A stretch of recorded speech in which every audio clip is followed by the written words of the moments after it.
Você acha que o investimento em imóveis é bom? Se você viu a primeira parte, já deve ter percebido que investir em imóveis não foi essa maravilha toda. Mas se você não viu, deixa eu te atualizar aqui. Segundo os dados do FIPZAP, nos últimos 10 anos, imóveis não só perderam para o CDI, como também perderam para a inflação. Em outras palavras, quem colocou dinheiro em imóveis nesse período teve um retorno pior do que quem deixou o dinheiro parado na poupança. Isso mesmo. Enquanto a inflação subiu 72,7%, os imóveis mal conseguiram bater 41,4%, e o CDI, esse sim, rendeu mais de 140%. Coloca aqui o primeiro vídeo, por favor, Caio. Agora, depois do primeiro vídeo, muita gente perguntou o seguinte: mas e o aluguel, Zatá? Eu vou falar aqui a galera que comentou isso aqui, né? O Rubens: curiosidade, sua tabela somente leva em conta a valorização do imóvel, se esse mesmo imóvel tiver alugado gerando renda passiva? Comprar o imóvel é uma proteção, o Fernando falou, né, contra você mesmo. A liquidez imediata nas aplicações de fundos imobiliários provavelmente levará a fazer merda. Só quem recebe um aluguel sabe o quão bom é. Vídeo excelente, poderia fazer um contando o yield do aluguel do inquilino, o outro aqui com relação ao comparativo das rentabilidades de 15 anos, ele esqueceu de incluir o lucro oriundo do aluguel do imóvel, que hipoteticamente gira em torno de 0,4 ao mês. Enfim, vamos lá falar sobre isso, que eu acho justo, acho plausível a gente fazer um vídeo sobre essa questão, tá? Vocês pediram, então vamos de novo calcular o retorno total dos imóveis, dessa vez incluindo, né, o aluguel, os custos de manutenção, é óbvio, e o imposto de renda. E para quem acha que o imóvel é a melhor coisa do mundo, talvez seja a hora de pelo menos repensar essa paixão, porque no fim das contas, geralmente, o único retorno garantido é a dor de cabeça. Como sempre, eu vou repetir que há exceções, pessoas que ganham sim dinheiro com imóveis, muitas vezes constroem ou compram em leilões, mas essas exceções não são a pauta desse vídeo, beleza?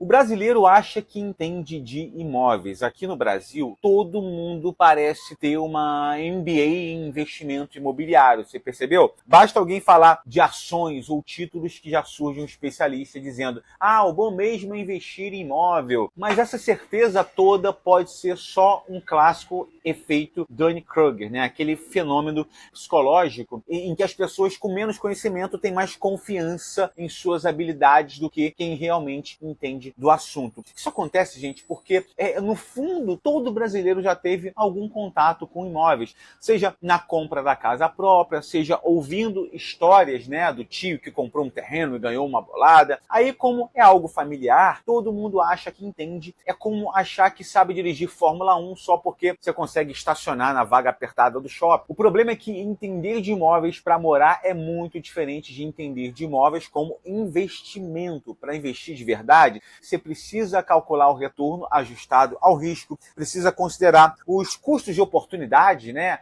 Analisar a liquidez e projetar cenários de valorização. E não é porque o apartamento do teu primo valorizou 300% em 5 anos que isso vai acontecer com o seu. O mercado imobiliário não é uma linha reta, né? Tá mais para uma montanha russa, na verdade.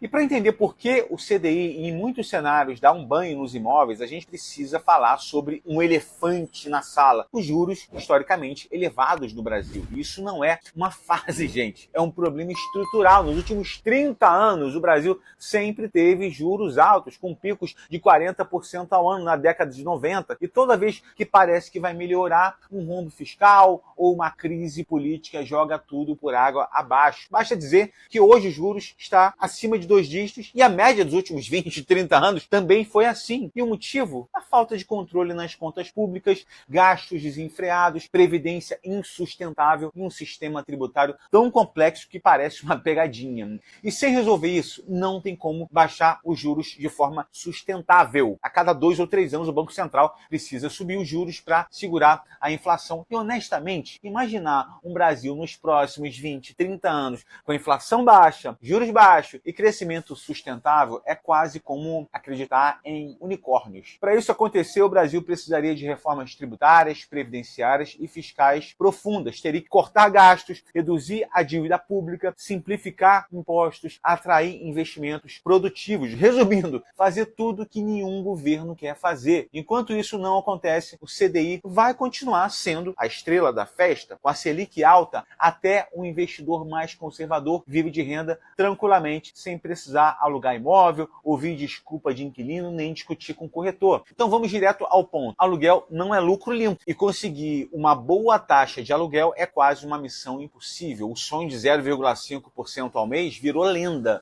Na prática, quem consegue 0,35% ao mês já comemora. E isso sem contar os imóveis mais caros, né? Onde o yield muitas vezes mal chega a 0,3%. Isso acontece porque em cidades grandes os preços dos imóveis subiram muito mais rápido do que os aluguéis, né? O que achatou a rentabilidade. Além disso, a imobiliária não trabalha de graça. Em média, a taxa para administrar o aluguel varia de 8% a 12% do valor recebido. E se precisar de ajuda para encontrar um inquilino, pode preparar o bolso. A comissão pela primeira locação costuma ser de uma vez o valor do aluguel. Ou seja, se o imóvel ficar alugado por 2.000, você já começa perdendo ali 2.000 só para achar alguém. E qual o tempo médio para alugar um imóvel no Brasil? Bom, depende da localização, mas gira em torno de 30 a 60 dias, e isso se estiver em um bom estado, né? Bem localizado e com um preço competitivo. Se for um imóvel mais caro ou mal localizado, pode demorar bem mais. E cada mês sem inquilino é prejuízo garantido com condomínio, IPTU e, claro, manutenção. Quando finalmente aluga, tem o problema do reajuste, né? Durante anos, o índice padrão foi o GPM, mas com a disparada desse indicador, muita gente teve que negociar com o inquilino para evitar vacância. E acredite, ninguém aceita um reajuste de 20% numa boa. Qualquer tentativa de aumento gera desgaste e muitas vezes o inquilino prefere sair do que pagar o valor corrigido. E claro, o imposto segue a tabela progressiva. Acima de R$ 2.112, a Receita começa a morder os aluguéis. Enfim, gente, vamos aos números, né? Com base na tabela FIPZAP, né, a mesma do primeiro vídeo que eu pedi para o Caio colocar na tela, eu fiz algumas simulações para a gente calcular o retorno total dos imóveis, né? Valorização mais o aluguel. Para valorização, eu considerei os números da tabela e nos aluguéis eu fui bonzinho. Eu coloquei 0,35% ao mês de yield e considerei um imóvel sempre alugado, 100% do tempo alugado, o que não é muito comum cá entre nós, né? E com custo de manutenção anual de apenas 2%, beleza? Vamos lá. Bom, nos últimos 15 anos, o imóvel de 1 milhão teve a valorização de 281,65%, o que levou ele para 3,81 milhões, e o retorno total, né, com aluguel, imposto de renda e manutenção, ficou em 435,70%, 5,36 milhões. O CDI no mesmo período rendeu 285,4%, o que levou 1 milhão para 3,85 milhões. Aí você fala assim... Pô, Zatá, mas aí o imóvel ficou muito mais vantajoso. Nesse melhor cenário, considerando alugado 100% do tempo, deu quase 1,5 milhão a mais. Parece bom, né? Mas sabe quanto isso representa do CDI, gente? 124%. E aí vem aquela história, 124% do CDI com muito mais dor de cabeça, riscos e tudo mais envolvido. Será que vale a pena? Se você tivesse duas opções, você iria de avião para a Europa, né? 10 horas de voo num voo tranquilo ou um voo cheio de turbulência. Alguém escolheria turbulência? Vamos para o imóvel de 500 mil reais. A valorização foi de 281,65%, o que levou para 1,91 milhão. Retorno total com aluguel, 452,50%. Que levou para 2,76 milhões. O CDI no período deu 285,4% ou 1,93 milhão. Aqui o imóvel venceu com uma diferença menor. Vamos agora ver o imóvel de 300 mil reais. Valorização de 281,65%, 1,44 milhão. Retorno total com aluguel 452,50%, 1,86 milhão. E o CDI 285,4% ou 1,86 milhão também. Aqui teve um empate, né?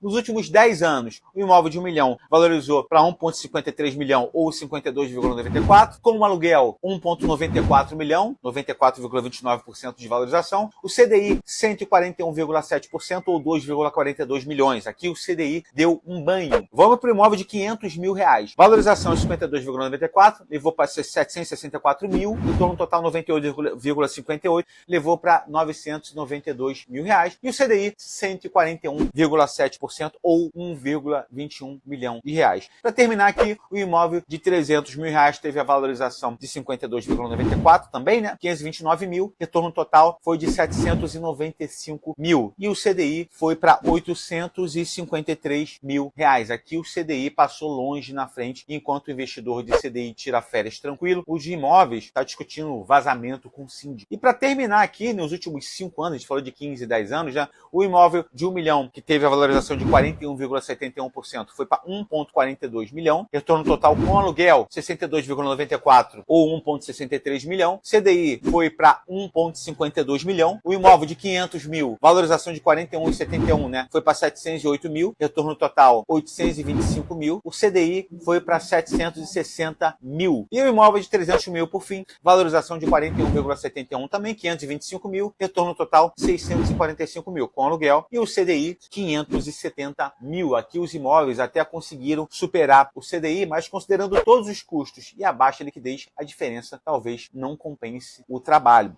O resumo aqui, gente, é que o aluguel ajudou, claro, mas dizer que os imóveis foram um excelente negócio é forçar um pouco a barra, né? O CDI, sem dor de cabeça, quase encostou nesses retornos, e isso sem contar vacância, inadimplência, reformas e a longa espera para vender. No fim das contas, o CDI teve um retorno mais simples, menos burocrático e com liquidez diária muitas vezes. Já o investidor imobiliário teve que lidar com vazamentos, advogado, reforma, ITBI, escritura, corretor, contador, síndico, inquilino atrasado, quase um trabalho em tempo integral muitas vezes. Sem contar que com muito pouco esforço, você consegue montar uma carteira de renda fixa que rende 110, 115, 120% do CDI. Só para você ter uma ideia, a nossa carteira conservadora de fundos, a Z Plus, rende desde o início 125% do CDI, e fundos que começam a partir de R$100. E a gente vai fazer já 10 anos de histórico daqui a pouco. Eu fiz um vídeo sobre isso, vou pedir pro Caio colocar na tela aqui o vídeo de 120% do CDI. E vender o imóvel no Brasil, gente, não é só encontrar um comprador e pronto. A jornada é longa e cara. Para começar, a comissão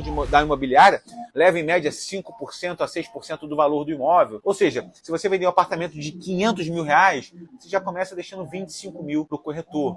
Depois vem a escritura, que custa em torno de 2 a 3% do valor do imóvel. Tem também o ITBI, né, que é o Imposto de Transmissão de Bens Imóveis, que varia de 2 a 3%. E a gente não pode esquecer do advogado para revisar os contratos e garantir que você não vai cair num golpe. A consulta e análise contratual não saem por menos de 2 mil a 3 mil reais, né, dependendo da complexidade também do caso. Por fim, tem o imposto de renda sobre o ganho de capital, que é de 15% sobre o lucro. Se você comprou um imóvel por 300 mil, vendeu por 500 mil, vai pagar 15% sobre os 200 mil de lucro, né? Se você não comprar outro imóvel. Enquanto o investidor imobiliário está atolado em burocracia, quem investiu no CDI vive praticamente de férias, né? Para começar, o CDI tem liquidez diária muitas vezes. Se precisar vender, é só um clique e pronto. Não precisa negociar com o corretor, convencer comprador, nem esperar 14 meses aí, igual o seu barriga, para ver o dinheiro de volta. E onde encontrar aplicações atreladas ao CDI, tá? Em qualquer banco ou corretora, desde CDBs que pagam mais de 100% do CDI, que inclusive são garantidos pelo FGC, que é o Fundo Garantidor de Crédito, né? Até 250 mil reais por CPF, até fundos DI com liquidez diária e fundos que muitas vezes têm estratégias conservadoras que conseguem um excesso de retorno, como eu falei, da nossa carteira Z Plus. E o imposto de renda, como é que fica dos fundos, né? Aplicações de renda fixa seguem a tabela regressiva de 22,5% para 15%, né? Acima de 2 anos. Depende do tempo que você deixa investido. E fora que há muitos fundos bons isentos